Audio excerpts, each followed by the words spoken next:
Mesdames, Demoiselles et Messieurs, partout au monde, vous nous suivez sur www.Congo France, le meilleur site d'Europe, parce que vous informer, c'est notre devoir, et puis l'impartialité, c'est notre qualité. Chaque semaine, nous revenons avec un invité. Avec lui, nous parlons d'une actualité. Aujourd'hui, on va parler avec l'ancien secrétaire général de l'UDPS, Monsieur Alexis Mutanda.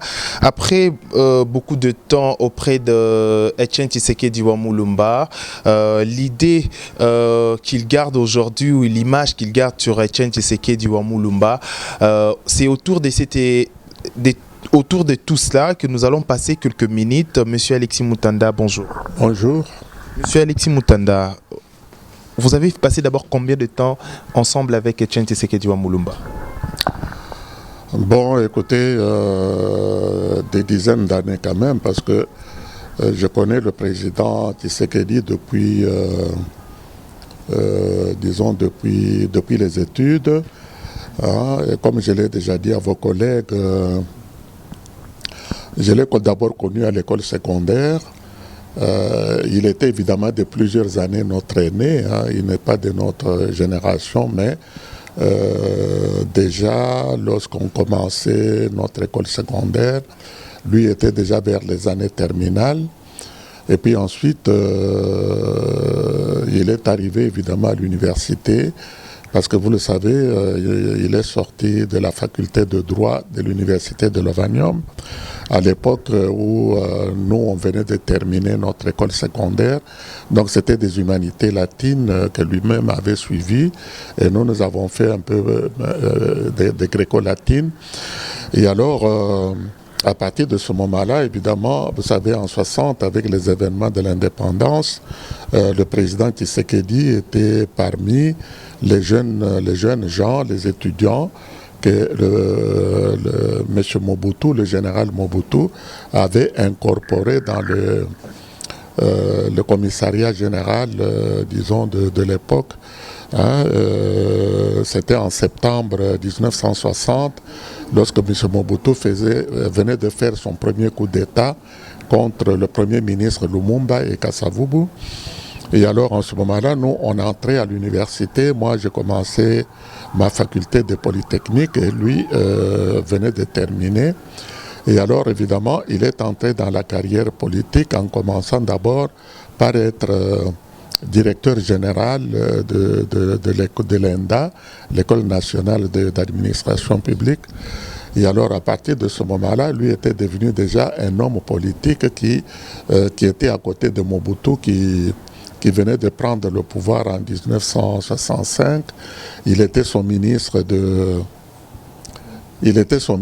l'Intérieur, ministre du Plan, et puis beaucoup d'autres choses. Et à partir de ce moment-là, il était même devenu ambassadeur.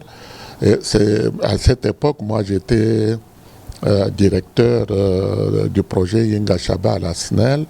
Et on suivait évidemment, disons, la politique de M. Mobutu, hein, qui venait de prendre le pouvoir et qui dirigeait le pays de manière tout à fait dictatoriale. Et alors, lorsqu'il s'est séparé de M. Mobutu, à cause évidemment des divergences d'opinion politique, parce que M. Tshisekedi était un des auteurs de la première constitution de 1967. Et dans cette constitution, comme c'était lui qui avait rédigé cette constitution en tant que un des juristes du gouvernement, il avait inséré dans cette constitution qu'il ne pouvait y avoir que 2 partis politiques au pays, et c'était une solution qu'on avait trouvée à l'époque pour résoudre le problème de la flopée des partis politiques qui faisait beaucoup de dégâts, si vous voulez, sur la scène politique congolaise. Et M. Mobutu avait mordu à l'idée jusqu'au moment où il avait commencé carrément à virer vers la dictature, c'est-à-dire l'instauration d'un parti unique, ce qu'on appelle le parti État. C'est à partir de ce moment-là que la divergence entre les deux personnes était consommée, si vous voulez. Et il est tout à fait évident que tout cela se passait au niveau national de telle manière que tout le monde, tous les Congolais étaient spectateurs de ces événements. Et c'est comme ça qu'on a connu M. Tshisekedi. Et moi-même, j'étais évidemment très sympathisant de l'UDPS qui était créé en février 1982. Mais comme j'étais encore à la SNEL en tant que un grand responsable dans une entreprise de l'État, alors on avait, et puis l'UDPS elle-même travaillait encore dans la clandestinité et on participait évidemment à certaines actions jusqu'à ce moment-là, quoi.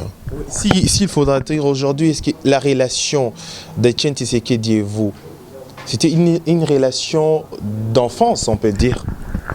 D'enfance, non. Disons qu'avec l'ouverture politique, c'est là où je voulais en venir, avec l'ouverture politique que Mobutu avait décrété en avril, donc le 24 avril 1990. Et moi-même, j'avais déjà quitté la SNEL depuis 1986. Donc j'avais les mains libres, si vous voulez, pour travailler et puis commencer à m'intéresser activement aux affaires politiques. C'est ainsi que j'avais choisi, évidemment, de rejoindre les rangs de l'UDPS. Et à la même occasion, en 1990, j'avais créé aussi un journal, La Tempête des Tropiques, qui est aussi un journal, si vous voulez, qui défendait les thèses de l'opposition et qui participait activement. Et puis, à partir de ce moment-là également, je suis devenu successivement d'abord secrétaire, j'étais d'abord membre du comité national du parti. Je suis devenu secrétaire national aux relations extérieures en 1997, où je suis resté évidemment pendant presque 10 ans, mettons jusqu'en 2008. Je suis devenu secrétaire général en 2008 et en 2011, c'est nous qui avons préparé en fait le premier congrès de l'UDPS qui avait eu lieu en décembre, disons 2010, lorsque le président qui était malade en Europe était rentré au pays pour présider évidemment aux travaux de ce congrès. Et alors, lorsqu'il est arrivé, le congrès terminé, on commençait l'année électorale de 2011 où le président avait posé sa candidature à la présidentielle et où le parti, évidemment, devait également participer. C'est comme ça que j'avais quitté mon poste de secrétaire général pour devenir directeur de campagne et même président de la commission électorale. Et c'est avec le travail que nous avons abattu pendant cette période que le président Tshisekedi a été élu, parce que ça, vous le savez très bien, en novembre 2011. Et nous avions même réussi, malgré toutes les difficultés qu'on avait avec la CENI, d'envoyer, si vous voulez, à l'Assemblée nationale plus de 42 députés, et qui constituait d'ailleurs jusqu'à l'heure actuelle la deuxième force parlementaire grâce évidemment au travail, disons, au travail qu'on avait. Qui n'était pas validé par le président Etienne Tshisekedi Wamulumba aussi. Non, le travail... Il n'a pas voulu à ce qu'il passe. Non, c'est-à-dire que les députés ont été élus régulièrement et ils ont été validés évidemment par d'abord le Parlement et puis l'UDPS avait... Mais c'est lorsque les résultats de la présidentielle, lorsque le président, disons, était en train de préparer ses actions pour pouvoir récupérer l'impérium, disons, qui lui était dû évidemment par les résultats des élections, qu'il avait demandé aux parlementaires de l'UDPS, disons, de s'abstenir de participer aux plénières du Parlement. Alors évidemment, il y en a beaucoup qui n'ont pas suivi les conseils ou qui n'ont pas suivi, disons, Et moi, j'avais évidemment suivi cette consigne, raison pour laquelle, évidemment...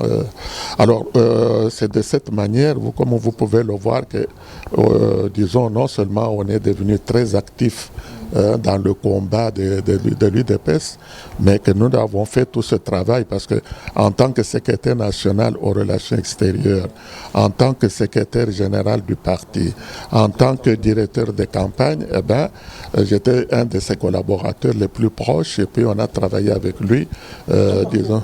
Ouais. Un parcours excellent aussi dans l'opposition.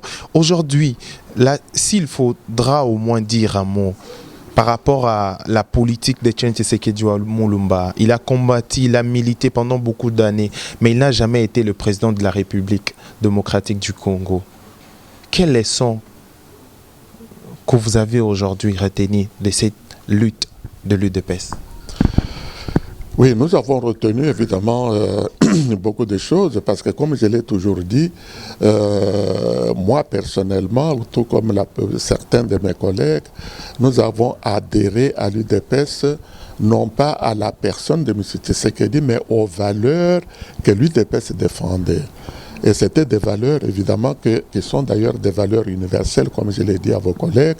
Et ces valeurs, c'est quoi? C'est-à-dire chercher le bien-être social de la population pour que le peuple congolais puisse se retrouver et le peuple congolais puisse participer aux richesses du pays. Et pour cela, il faut un état de droit. Pour arriver à instaurer un état de droit, il faut démocratiser le pays. Et la démocratie et la démocratisation du pays passent par des élections démocratiques. Raison pour laquelle vous avez vu pendant toutes nos années de combat avec le président, nous n'avons jamais cessé de demander au peuple de participer, si vous voulez, à cet effort national pour que nous puissions réaliser des élections libres et démocratiques, pour que nous puissions avoir des mandataires qui proviennent évidemment de la volonté populaire, et ce sont ces mandataires qui pouvaient réellement réaliser la démocratie et avec cette démocratie instaurer un état de droit. Et alors le travail que le président a fait, est-ce qu'il est arrivé à sa fin ou il n'est pas arrivé à sa fin? Je crois que pour un parti politique, pour dire vraiment qu'on a atteint ses objectifs, il faut qu'on puisse arriver au pouvoir et qu'on puisse et puis gérer et surtout imposer son projet de société. Et c'est le projet de société de l'UDPS que nous avons élaboré pendant toutes ces années de lutte qui demandait premièrement que nous puissions d'abord gagner les élections, occuper les postes de responsabilité, imposer disons, ce projet de société et ancrer ce projet de société de manière qu'il puisse s'enraciner et devenir évidemment un mode de vie de notre pays, disons, pour les années à venir. Donc voilà, en fin de compte, l'objectif final, c'est-à-dire la finalité de notre combat. Bon, le président est mort sans avoir atteint complètement cet objectif, mais disons que la ligne de conduite, les valeurs défendues, disons, tout ceci, évidemment, ce sont des choses indestructibles.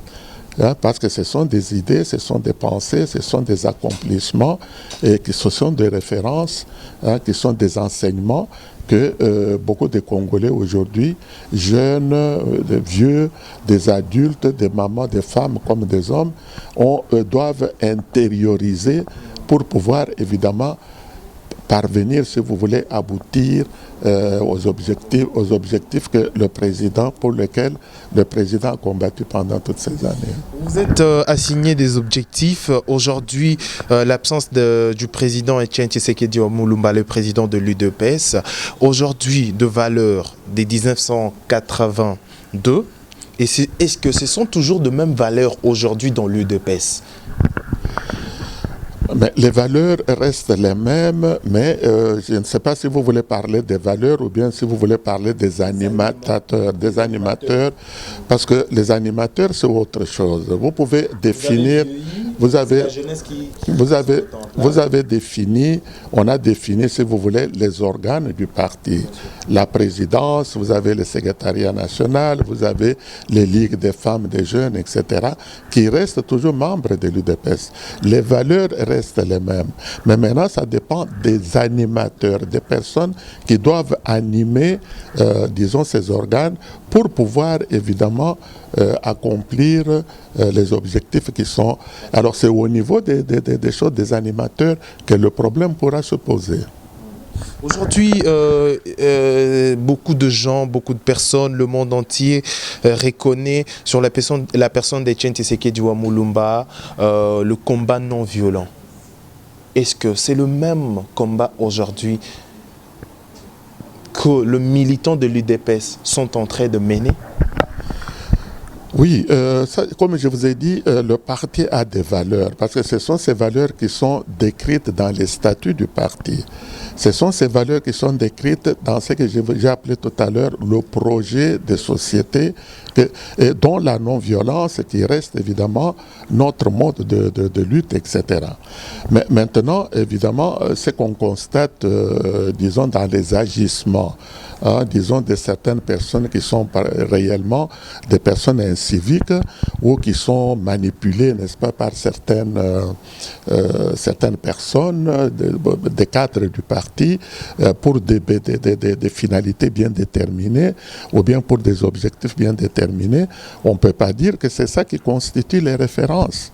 Ça, ce sont des dérives, ce sont des écarts qui ne devraient pas du tout se passer, parce que je crois que vous vous référez, disons, au comportement de certains jeunes gens qui, autour de la permanence du parti, s'attaquent aux voitures qui passent dans la rue, s'attaquent aux passants, dévalisent, si vous voulez, certaines personnes, ou bien attaquent certaines maisons.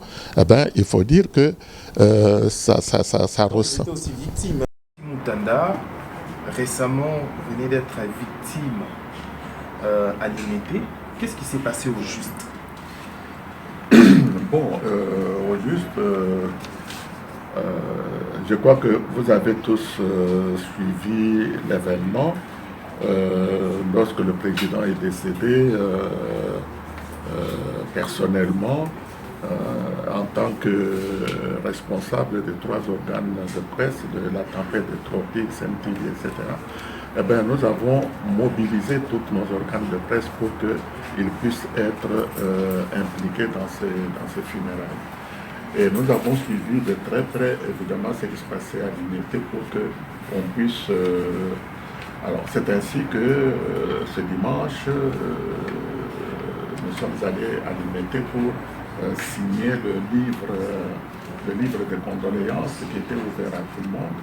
Et les précautions étaient prises d'une certaine manière. Et alors, on est arrivé, on a été accueillis par le protocole comme d'habitude. Et puis nous sommes dirigés à l'endroit qu'on nous avait assigné pour nous asseoir. Et en attendant qu'on puisse nous présenter évidemment ce livre. C'est alors que nous avons remarqué une certaine agitation venant de certains jeunes gens d'ailleurs qui sont très très bien connus, disons pour ce genre de choses, et qui faisaient du bruit sans qu'on comprenne pour quelles raisons. La garde s'est bien comportée et puis beaucoup de jeunes gens sont venus, disons, pour les empêcher évidemment d'avoir des agissements inciviques. Et puis, quand ils ont vu que la barrière était assez grande, ils se sont mis évidemment à ramasser des cailloux, des caillasses qui étaient aux environs, et à jeter sur nous en réclamant que nous devions évacuer la place, sans donner évidemment des raisons, parce que jusqu'ici, je vous assure, je ne sais pas encore pour quelles raisons. Mais alors, quand même, vous méritez du respect pour beaucoup d'années de combat avec le président Etienne Tshisekedi.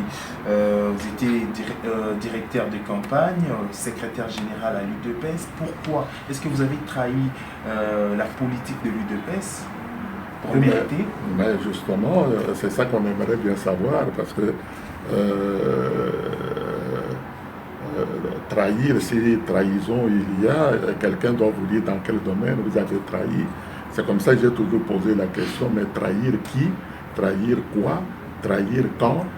Tout cela, évidemment, c'est resté... en bon terme avec le président Etienne Tshisekedi avant son départ? Je ne sais pas si le président a jamais déclaré quoi que ce soit contre nous, ou si nous-mêmes nous avons pris une attitude ou bien des paroles, disons, contre lui.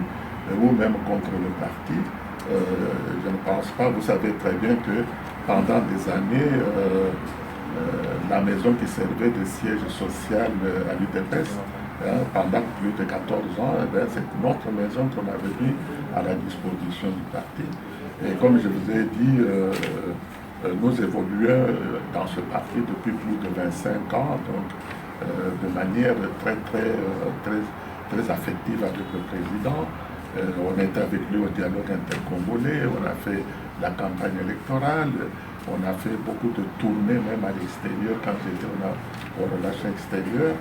Et alors si quelqu'un pouvait au moins dire publiquement la trahison dont il est question, alors que tout le monde le sache.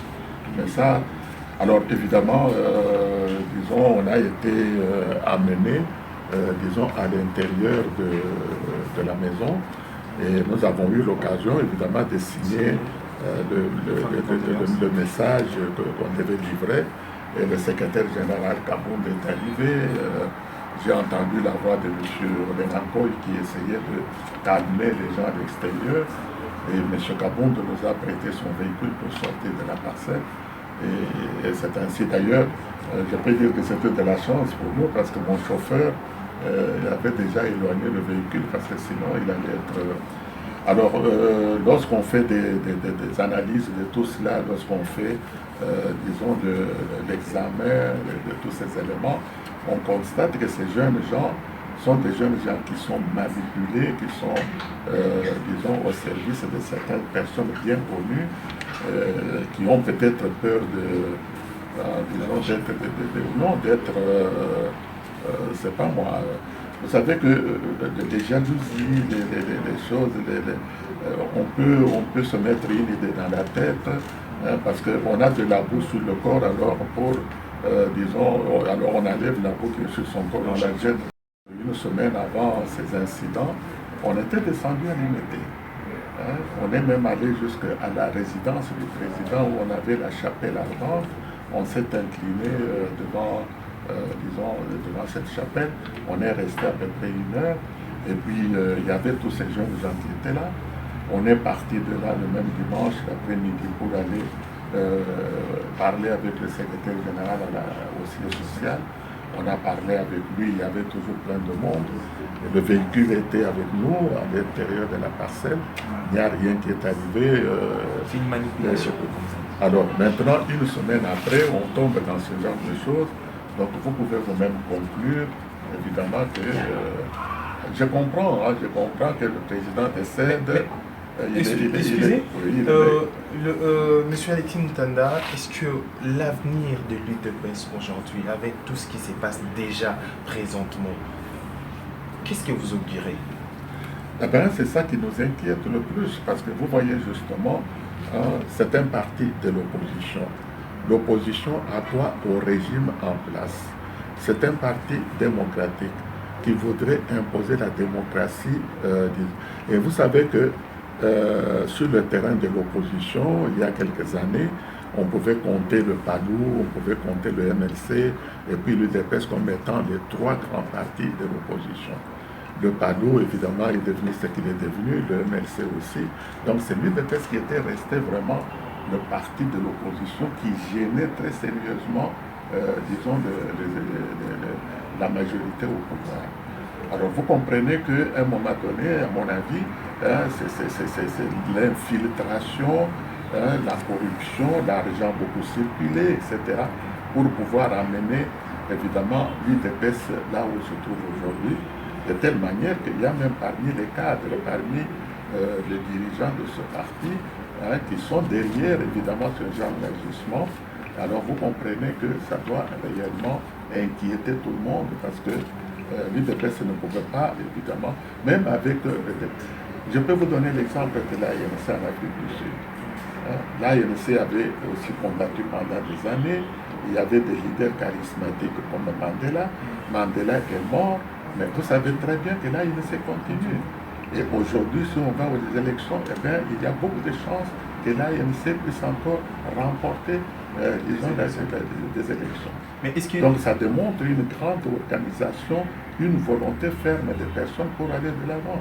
Mais lorsqu'il y a ce genre d'infiltration, vous voyez, vous posez déjà la question quel sera l'avenir du parti, parce que ces agissements ne sont pas de nature à... Exactement. Alors, est-ce que Tshisekedi, le président de l'UDPS, est-ce qu'il est fier de ce qui se passe aujourd'hui? Personnellement, si vous devez analyser, est-ce qu'il est fier de ce qui se passe aujourd'hui pour lui, qui a milité pendant beaucoup de temps pour un combat non violent? Mais bien sûr, vous savez, s'il était content de ce qui arrive aujourd'hui, c'est qu'il est en contradiction même avec le combat qu'il avait mené lui-même, avec les efforts ou les sacrifices qu'il a fait pendant plus de 30 ans. Il ne pouvait pas être fier de cela. Au contraire, c'est tout à fait l'opposé de ce qu'il a toujours prêché et même de l'héritage qu'il a laissé, parce que son souci, disons que son plus grand héritage à notre peuple, c'est l'UDPS, c'est l'Union pour la démocratie et le progrès social. Parce que c'est ce parti qui devait accomplir, si vous voulez, l'idéal qu'il a défendu. Et lorsque ce parti se fissure à cause disons, de la mauvaise compréhension des choses de certains cadres, ou même d'Indonésie et tout cela, et même certains membres de sa famille ne comprennent pas, n'ont pas complètement intériorisé, si vous voulez, la lutte que lui-même avait fait, les valeurs qu'il a défendues pendant toutes ces années. Et c'est ça qui risque d'être vraiment très dommage. Alors, merci Monsieur Alexis Moutanda. Je rappelle que vous êtes l'ancien secrétaire général de l'UDPS et plusieurs fois dans la direction des affaires à l'UDPS. Ça n'est fini pour cette édition. Merci pour votre disponibilité. Merci à mon boss, je suis Didi Pumba, à tous les amis de la France et d'Europe. On se retrouve très prochainement pour une prochaine édition. Surtout, portez-vous bien. Au revoir.